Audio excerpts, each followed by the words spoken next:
जय हिंद, नमस्कार दोस्तों। मैं अनिल कुमार वर्तमान इंडियन रेलवे में कार्यरत हूँ।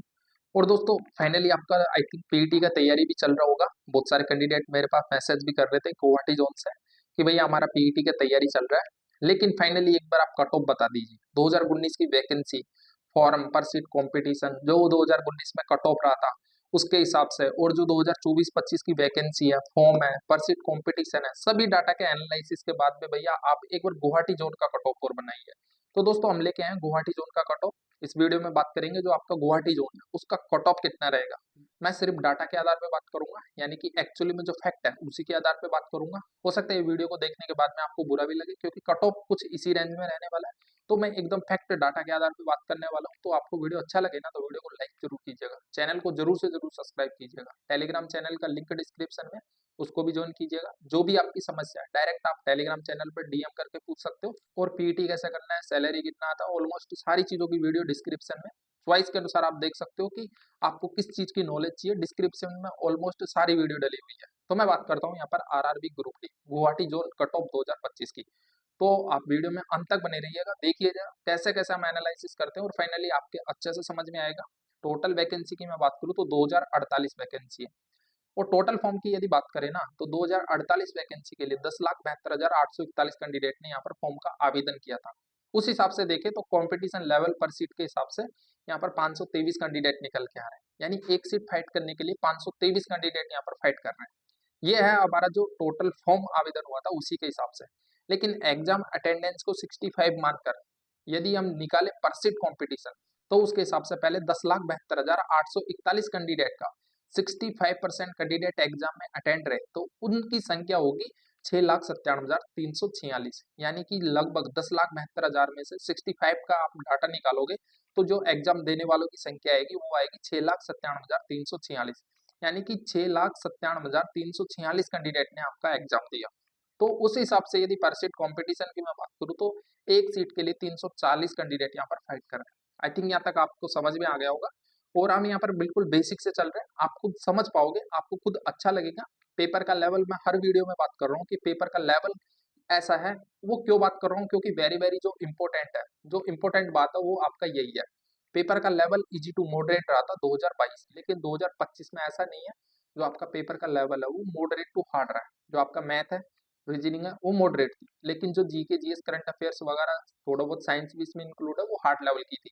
यानी क्वेश्चन बनाना तो दूर की बात है, एक बार देखने के बाद में आदमी को समझ नहीं आ रहा था कि क्वेश्चन आ कहाँ से रहा है। तो आपको समझ में आ गया होगा कि पेपर का लेवल कैसा था। आपने भी एग्जाम दिया, हमने भी बहुत सारे एग्जाम का रिव्यू लिया है, तो हमें पता है कि पेपर का लेवल कैसा पूछा गया था। सपोज देन कोई एक कैंडिडेट है, उसने बोल दिया कि मैं 85 करके आया हूँ, और उसके राइट राइट क्वेश्चन मान लो कि 80 प्लस है, तो वो बोलेगा कि नहीं कट ऑफ 80 के समथिंग जाएगा। लेकिन मैं आपको बता दूं, जो कैंडिडेट अधिकतर अटेम्प्ट रेशियो है वो दोस्तों यार 70 से 75 के बीच में है। मैक्सिमम बता रहा हूँ, बहुत ही ज्यादा बता रहा हूँ। 80 तक पहुंचने के लिए पूरा जान लगाना पड़ता, और कैंडिडेट 80 तक पहुंच ही नहीं पाए, बहुत कम कैंडिडेट है। 80 तक केवल 2 ही कैंडिडेट पहुंचे, जिनका तैयारी या तो बहुत ही ज्यादा अच्छा है, यानी कि 1% के समथिंग, या फिर वो कैंडिडेट पहुंचे जिनने एग्जाम की प्रिपरेशन ही नहीं की, यानी कि उसको ये है कि मेरे को पूरे 100 में से 100 अटेंड करने, तो वही 2 कैंडिडेट यहाँ पर 80 प्लस पहुंचे। अदरवाइज बहुत सारे कैंडिडेट हैं जिनका जो डाटा है वो 70 से 75 के बीच में ही रह गया। तो आप खुद सोच पाओगे कि जो कट ऑफ है वो किस रेंज में रहेगा। मैं देख लेता हूँ 2019-22 की कट ऑफ कितनी रही थी, यानी कि वैकेंसी से ज्यादा इंपॉर्टेंट है कि 2019-22 में कट ऑफ कितनी रही थी। मैं बात कर रहा हूँ एकदम फाइनल कट ऑफ की, मैं यहाँ पर कोई पीईटी कट ऑफ की बात नहीं कर रहा, मैं बात कर रहा हूँ यहाँ पर केवल और केवल मेडिकल और जो आपका डीवी कट ऑफ है उसकी। यहाँ पर मेडिकल और डीवी कट ऑफ को हम फाइनल कट ऑफ भी बोल सकते हैं, या फिर हम मेडिकल कट ऑफ भी बोल सकते हैं, या फिर हम डीवी कट ऑफ भी बोल सकते हैं। तो यहाँ पर आप खुद देख पाओगे जो आपका मेडिकल डीवी कट ऑफ है वो यूआर कैटेगरी का लगभग 77 के नंबर के समथिंग रहा था।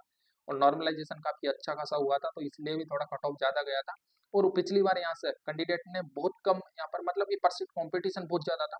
यहाँ पर कैंडिडेट ने जो फॉर्म भरा था वो काफी ज्यादा भरा था, यानी कि वहां पर देख लेते जो 2019 से पहले की वैकेंसी थी उसमें कट ऑफ बहुत कम गया था, तो वो सोच रहे थे कि यहाँ से कट ऑफ फिर से कम जाएगा, तो इसलिए यहाँ पर ट्रैफिक बहुत ज्यादा था।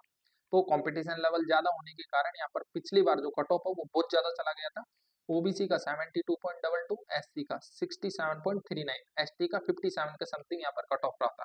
अब यहाँ पर मैं बात करूं जो इस बार कट ऑफ रहने का चांसेस है, यानी कि जो आपका सैप स्कोर रहने का चांसेस है, दोनों की मैं बात करूंगा। एक तो बात करूंगा सैप स्कोर की और एक बात करूंगा कट ऑफ की। दोनों की अलग अलग बात करूंगा कि जो आप पीटी के लिए कितने मार्क्स चाहिए और जो आपका मेरिट है उसके लिए कितने मार्क्स चाहिए। तो दोस्तों वीडियो में अंत तक बने रहिएगा। अच्छा लग रहा है वीडियो को तो वीडियो को लाइक कर दीजिएगा, चैनल को सब्सक्राइब कर दीजिएगा, चैनल से जुड़ जाइए सब्सक्राइब करके। हम बात करेंगे 2024-25 की वैकेंसी की।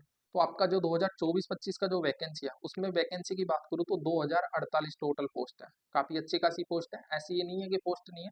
माना पिछली बार 1 लाख वैकेंसी थी, इस बार 32,000 के समथिंग वैकेंसी है, लेकिन ऐसा नहीं है कि पिछली बार वैकेंसी। मैं आपको एक चीज और बताता हूँ, अच्छे से ध्यान दीजिए। जो आपका वैकेंसी है, वैकेंसी के साथ साथ यदि दोस्तों पेपर का जो लेवल है, जो आपका पेपर का लेवल है, उसको यदि टीसीएस वेरी वेरी हार्ड कर दे तो जो आपका कट ऑफ वो 40 प्लस नहीं जाए, इतना यकीन मानिए। और उसको इजी कर दिए तो आपका कट ऑफ है ना 90 प्लस चला जाए। तो इस बार जो पेपर है, पेपर को थोड़ा हार्ड कर दिया, इतना हार्ड नहीं है, मॉडरेट टू हार्ड कर दिया, तो कट ऑफ पे निसंदेह रेंज थोड़ा सा डाउन हो जाएगा। और यकीन नहीं हो रहा बहुत सारे कैंडिडेट को, मेरे को पता है नहीं होगा। आप जैसे कट ऑफ जाएगा देख लेना। वैसे मैं आपको बता रहा हूँ जो सैप स्कोर है वो कितना रह सकता है। आपका 2024-25 में मैं बात कर रहा हूँ सैप स्कोर की, यानी कि इतने मार्क्स आपके आ रहे हैं तो पीटी स्टार्ट करो। यूआर के अंदर 65 से 69 के बीच में आप पीटी स्टार्ट कर दीजिए। ओबीसी के अंदर 66 पर, ईडब्ल्यूएस का 64 से 65 के बीच में यहाँ पर आप पीटी स्टार्ट कर दीजिए। हमने हर जोन में लगभग बोला, ओबीसी ईडब्ल्यूएस लगभग समान रहेगा, लेकिन जो आपका गुवाहाटी जोन है वहां से थोड़ा अलग देखने को मिल सकता है। एससी में 62 और एसटी के अंदर 57 से लेकर 60 के बीच में आप फाइनली पीटी स्टार्ट करो। पीटी कैसे स्टार्ट करोगे, पीटी में आपको कैसे रनिंग करनी है, वो सारी चीजें मैं बताऊंगा नेक्स्ट वीडियो में। यानी कि जो आपका ग्राउंड है, अधिकतर ग्राउंड होता है वो 250 मीटर का होता है।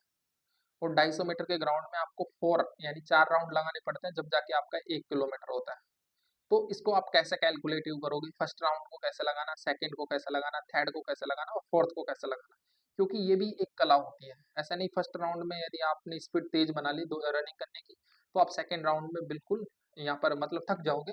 थर्ड राउंड या फोर्थ राउंड में तो बिल्कुल चूर चूर हो जाओगे और आप फाइनली बहुत सारे कैंडिडेट से पीछे रह जाओगे। तो ऐसा नहीं करना, तीनों चारों राउंड का जो स्ट्रेटेजी है वो एक रखना है, यानी कि इक्वल रखना। अपने को कोई यहाँ पर मेडल नहीं जीतना, फर्स्ट प्राइज नहीं जीतना कि अपने को कोई यहाँ पर गोल्ड मेडल मिलेगा, नहीं। अपने को फाइनली ये कंपलसरी रनिंग है, इसको क्लियर करना है, तो उस हिसाब से स्ट्रेटेजी बनाना। हम बताएंगे फाइनली आपको रनिंग कैसा करना है, क्योंकि जो मेरी स्ट्रेटेजी थी यदि आप उसको फॉलो करोगे तो निस्संदेह आपका रनिंग इजीली में क्वालिफाई हो जाएगा। खैर हम बात कर लेते हैं फाइनली जो आपका रिजल्ट है उसकी। तो पीटी में 3 गुना रिजल्ट निकाला जाएगा। 2048 टोटल वैकेंसी है, यानी लगभग 6100 के समथिंग आपका जो पीटी का रिजल्ट है वो निकाला जाएगा। अब बात करते हैं हम फाइनली सैप स्कोर, आपका जो कट ऑफ है, मेरिट, फाइनल मेरिट कितना रहेगा, तो आप यहाँ पर खुद देख पाओगे। हम बात कर रहे हैं एक्सपेक्टेड फाइनल जो आपका कट ऑफ लिस्ट 2025 है उसकी। अब इसके अंदर यूआर कैटेगरी का जो एक रेंज रहा ना, इसमें मैं आपको बता दूं नॉर्मलाइजेशन में ऐड है। और नॉर्मलाइजेशन में आपके किसी कैंडिडेट के 5 भी बढ़ जाते हैं, किसी के 10, किसी के 15, किसी के 1 भी बढ़ता है। तो उसी की रेंज में यहाँ पर बात करेंगे। कट ऑफ का जो रेशियो है वो नॉर्मलाइजेशन के ऊपर भी डिपेंड करता है। यूआर में 75 नंबर के समथिंग आपका कट ऑफ रहने का चांसेस है, क्योंकि जो आपका गुवाहाटी जोन है वो टॉप 3 में यानी रेड 3 में रहने वाला जोन है। फर्स्ट नंबर पे जो रेड जोन है वो सिकंदराबाद है, सेकंड नंबर पे बेंगलोर और थर्ड नंबर पे जो आपका जोन है वो गुवाहाटी है। तो रेड जोन तो रहेगा, लेकिन कट ऑफ का रेंज इसी के एवरेज रहने वाला है। और यदि मैं बात करूं ईडब्ल्यूएस और ओबीसी की, तो जो आपका फाइनल कट ऑफ है वो लगभग सेम देखने को मिलेगा, 71 नंबर यानी 71 से 73 के बीच में देखने को मिलेगा। अब बात करते हैं फाइनली एससी और एसटी की। एससी के अंदर 65 नंबर है यदि आपके आ रहे हैं तो आप बेधड़क बिगर निश्चिंत तरीके से आप फाइनली पीटी की तैयारी कीजिए, और पीटी के साथ साथ आप फाइनली यहाँ से फाइनल करने का भी बहुत ज्यादा चांसेस है। एसटी की मैं बात कर लूँ तो 59 से लेकर 61 के बीच में फाइनली आपका कट ऑफ रहने वाला है। सीसीए कैटेगरी की मैं बात करूँ तो यदि आपके 45 से लेकर सिर्फ 50 के बीच में, मैं बात कर रहा हूँ रॉ मार्क्स की, यदि आपके इतने आ रहे हैं तो 1/3 आपका सीसीए का, ये दोनों इंक्लूड होके फाइनली आपका जो कट ऑफ है वो अच्छा से बन जाएगा और आप यहाँ पे फाइनली क्लियर कर लोगे। इस बार ऐसा नहीं है, सीसीए में भी कंपटीशन लेवल है। आपको पता है ना जो वैकेंसी पिछला था वो 2019 में था, अभी वैकेंसी है वो 2024 में है। तो कितना साल हो गए, 5 साल। 5 साल में कितने कैंडिडेट ने सीसीए किया होगा आप खुद लगा लीजिए, और वो सभी इसमें फॉर्म अप्लाई किया। तो इस बार जो आपका कट ऑफ है सीसीए का भी इस बार अच्छा खासा देखने को मिलेगा। तो लगभग आपके 50, 45, 50 नंबर तो चाहिए ही, जब जाके आप सीसीए यहाँ पर क्वालिफाई कर जाओगे। तो दोस्तों कैसा लगा वीडियो, आई थिंक आपको बहुत अच्छा लगा होगा। हमने यहाँ पर सारी चीज़ों की अच्छे से बिल्कुल बेसिक से बात की है। आई थिंक आपके समझ में आया होगा कि हमने क्या बोला। कैसे किस चीज़ को हमने एवरेज निकाला और कैसे क्या पीईटी को स्टार्ट करना है। अच्छा लगे तो वीडियो को लाइक और चैनल को जरूर से जरूर सब्सक्राइब कीजिएगा। हम मिलेंगे आपसे फाइनली ट्रैक पर पीईटी कैसे करते हैं, यानी कि रनिंग कैसे करोगे, रनिंग में क्या क्या चीज़ों का ध्यान रखोगे। ऑलमोस्ट सारी चीज़ों की बात करूंगा मैं, ऐसा नहीं है कि आपको वीडियो बना दिया और कुछ बात नहीं कर रहा। मैं खुद ट्रैक पे उतर के बताऊंगा कि आपको कौन से शूज़ पहनने हैं, कैसे आपको रनिंग करनी है, कैसे आपको आगे थोड़ा स्ट्रेटेजी बनाना, सारी चीज़ों की बात करूंगा। चैनल को सब्सक्राइब करके रखना, टेलीग्राम चैनल को ज्वाइन करके रखना, ताकि फ्यूचर में आपको कोई भी अपडेट मिले ना तो सबसे पहले आप तक नोटिफिकेशन पहुंच सके। तो जब तक के लिए जय हिंद, जय भारत, थैंक यू।